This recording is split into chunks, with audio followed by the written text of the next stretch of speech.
¿qué calidad ecuatoriana llevarías a Alemania?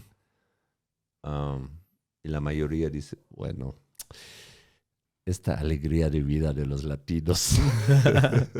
Y es cierto, es que el alemán, no es que bueno, yo no soy típico en eso, pero es serio, pero en el sentido de todavía no estoy en confianza contigo. Cuando estoy en confianza contigo, se abre como cualquier otro ser humano, ¿no? Pero hasta que está en este punto, Hay una barrera un poco más sí, un poco difícil de más romper. de mi vida privada, la Ok. tuya, y nos estamos topando. Ya, ya, ya. Entonces eso para latinos es un poco como un choque, ¿no? Es, Claro, claro. es un poco como, wow, ¿por qué estás mirando tan serio? Sí, sí, sí. Hay Oye, un aquí pre... es muy, a veces en fotos miro serio y en redes, ¿por qué está mirando tan serio? ¿Por qué no? Claro, de hecho tengo algunos amigos que están justo en el mundo del espectáculo y son, por ejemplo, introvertidos. Ujú, Y simplemente su personaje es extrovertido. Y a veces piensa la gente, te debe pasar muchísimo, que uno tiene que estar saludando a todo el mundo ujú. y no saben que de forma íntima eres serio, nada Sí, más. sí, Y sí. no sé, andas con tu mirada en el suelo o muy despistado. Es interesante esto, lo vivo con mi propio hijo, con el Gabriel, que es como frontman junto em, con la Juana de los Monks. Él en la vida real es introvertido, no es así como todo el tiempo comunicativo ni nada. Con sus panas, su grupo de amigos, pero no todo el tiempo. Y en el escenario es una bestia. O sea, tú Claro, le se ves come el mundo. se Ujú. come el mundo en el escenario, sale al escenario y la gente cree que él es así. Pero esa es creo que es su forma de desfogar toda esa energía que guarda, ¿no? De alguna forma. Bueno, así es, ¿no? Yo Qué, soy qué muy loco. diferente, yo soy mucho más extrovertido como persona, ¿no? Ok. ¿No? Podríamos decir que muchos de tus personajes representan a tu personalidad en la vida real.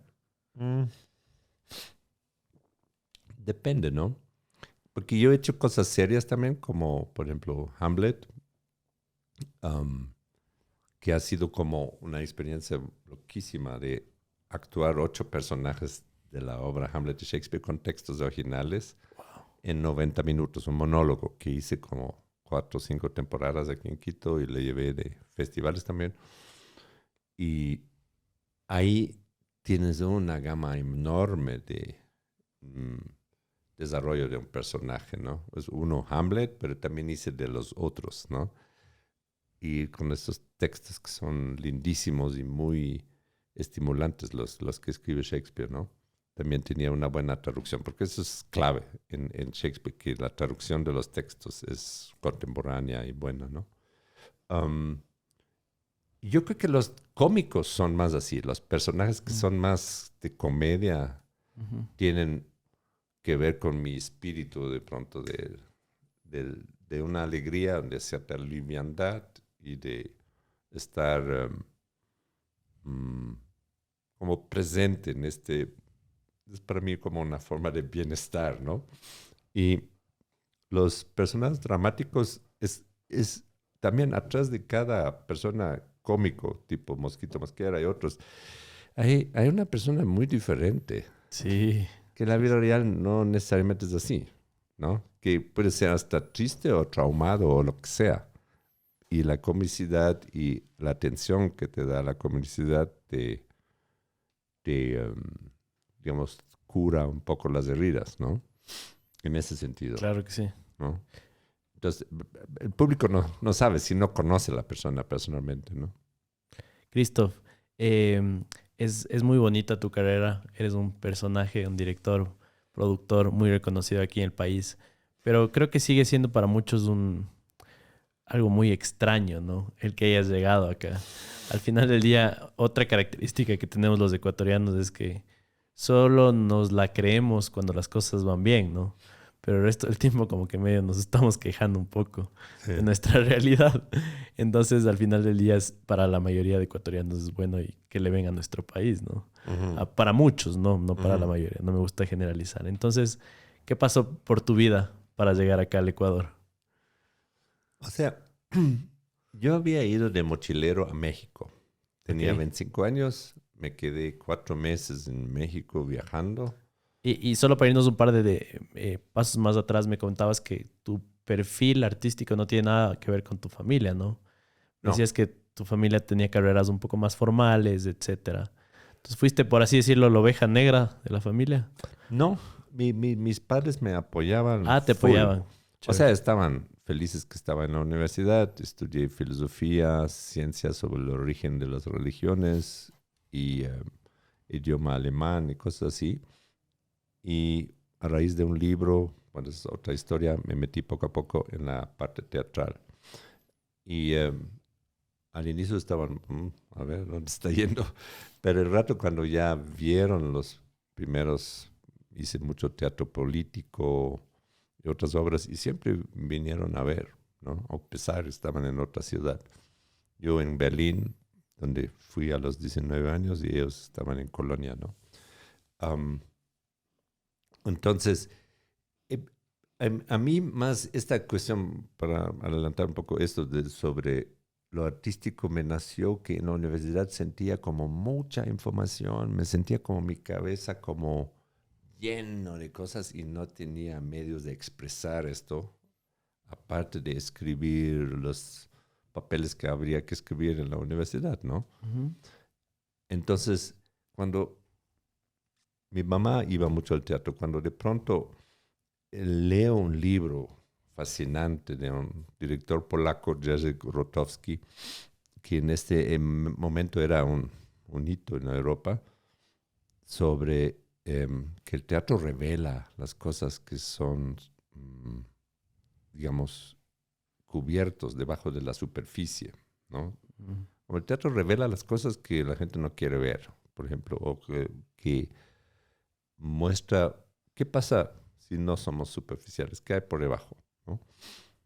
Digo, wow, eso sí me interesa, ¿no? Y era como, seguía estudiando, pero fui más y más y más al teatro, porque era como un camino de expresión, ¿no?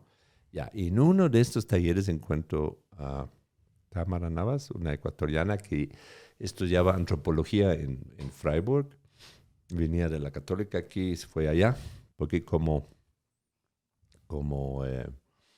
adolescente su papá había trabajado en la embajada en Bonn, ¿no? Y ella había vivido ya 4 años en Alemania, ¿no? Y resulta que en este taller que nos encontramos por primera vez, hicimos una escena juntos. El profesor nos mandó, trabajan ustedes dos, porque estábamos trabajando sobre personajes en base de animales. Y ahí le pregunté, oye, tú hablas casi sin acento el alemán, ¿dónde aprendiste eso? Me dicen, yo ya estuve en Alemania. ¿Dónde? En Bonn. Ah, ya. ¿Y a qué colegio fuiste?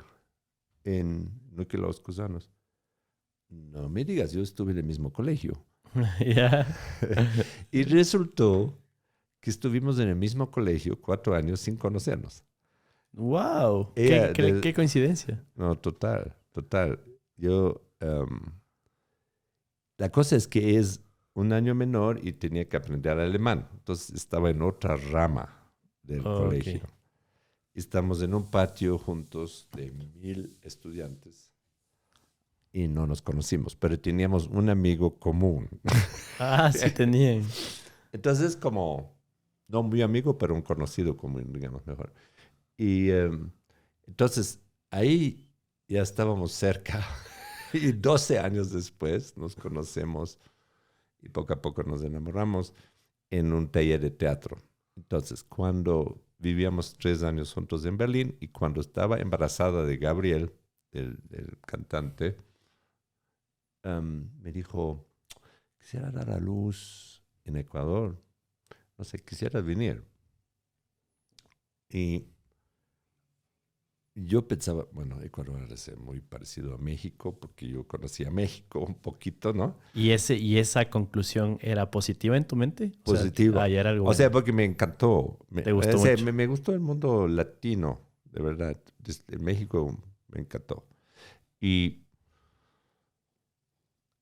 El único conflicto era que en Berlín me iba muy bien. Yo tenía muchos alumnos. Yo ya era profesor allá, ¿no? En aprender teatro. Y entonces dijimos, bueno, le dije, mira, probamos. O sea, sí quisiera conocer. No tenía idea de los Andes y de cómo es este país, nada, ¿no? Um, y probamos. Hicimos un convenio no escrito entre nosotros. Probamos 2 años y después decidimos si volvemos a Berlín. Ok. Lo que ella nunca me dijo es, yo no tenía plan de volver a Berlín porque ya viví 12 años en Alemania.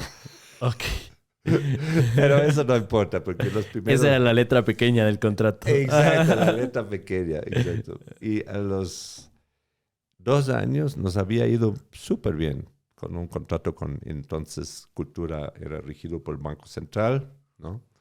En esa época teníamos un contrato ahí, la embajada nos apoyaba, la Casa Humboldt nos dio un sitio para ensayar y dar talleres, increíble. Eso en Berlín es muy difícil conseguir un lugar, Oh, ¿no? yeah. Y entonces quedémonos. Ya. Esa era la época de León Febres Cordero, que claro, un autócrata, déspota, terrible también, No sé, pero había mucha plata para la cultura. justo eso te iba a decir, porque tal vez esta autocracia no se habla tanto en el área cultural, o sea, y artística. Más bien ahí fue abierto. Otra cosa. Sí. Ahí hicieron este Teatro Centro de Arte en Guayaquil. El Banco Central tenía recursos para... Llega la época de Borja y cierran el Departamento de Cultura del Banco Central, donde estaba el doctor Francisco Aguirre, ¿no? Que era un personaje tipo súper empático con la cultura, que iba a ver danza, teatro, exposición, siempre estaba presente. Y él era el director. Y no había Ministerio de Cultura, sino la Subsecretaría de Cultura. Y era muy burocrático todo para lograr hacer algo. Entonces decidimos, nos quedamos y vino el cambio completo que, como yo recién había llegado hace pocos años, no sabía que cambia un gobierno y cambia todo en el Ecuador. Sí, en Alemania las instituciones y los acuerdos institucionales son más estables, ¿no? Eso es una cosa interesante allá, de que después de esta experiencia nacional socialista en la Segunda Guerra Mundial y antes, donde todo era influenciado por lo político, lo que en esta época posguerra trataron de independizar las instituciones, ¿no? De que cada institución sigue independiente, que cambia el gobierno, ¿no? Perfecto, entiendo. ¿No? Sí. Entonces, otra sensación ahí, ¿no? Que esto ya no depende, que esto funciona, el apoyo a la cultura, de que ha cambiado el gobierno. Claro, aquí más bien es todo lo contrario, ¿no? Justo. Tal vez no hay estaciones, las 4 estaciones al año, pero nuestras estaciones es el cambio de presidente, ¿no? Sí, Lo cambia un todo. poco así, ¿no? Como que otros aires, muchas veces otras reglas, Sí. rehacemos todo. Cambian a todas las personas. Sí. Una locura.